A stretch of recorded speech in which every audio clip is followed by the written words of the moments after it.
ये एक साधारण किसान की कहानी है जिसका नाम रामू था। रामू एक छोटे से गांव में रहता था और उसका मुख्य काम खेती करना था। उसकी ज़िंदगी बहुत कठिनाइयों से भरी थी, लेकिन वह हमेशा मेहनत और ईमानदारी पर विश्वास करता था।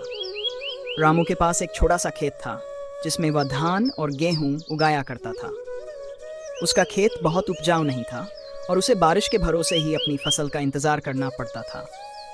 कभी बारिश समय पर होती तो फसल अच्छी होती, लेकिन अगर बारिश देर से होती तो फसल खराब हो जाती। एक बार रामू की फसल पूरी तरह से बर्बाद हो गई। उसे बहुत दुख हुआ क्योंकि वह अपनी फसल पर बहुत निर्भर था। उसके पास अब खाने को भी अनाज नहीं था।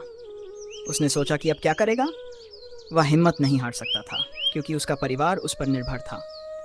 रामू ने फिर से मेहनत करने का फैसला किया। उसने अपने खेत की मिट्टी को अच्छे से तैयार किया और कुछ बचत के पैसे से अच्छे बीज खरीदे। इस बार उसने पानी के स्रोत का भी ध्यान रखा ताकि बारिश के अभाव में भी फसल को नुकसान न हो। रामू की मेहनत रंग लाई और इस बार उसकी फसल बहुत अच्छी हुई। उसे बहुत खुशी हुई क्योंकि अब उसके पास अनाज की कोई कमी नहीं थी। वह अपनी मेहनत से यह साबित कर सका कि अगर इंसान हिम्मत और मेहनत से काम करे तो किसी भी मुश्किल को पार कर सकता है। रामू की कहानी हमें यह सिखाती है कि कठिनाइयों का सामना करने के लिए हिम्मत और मेहनत ही सबसे बड़ा हथियार है।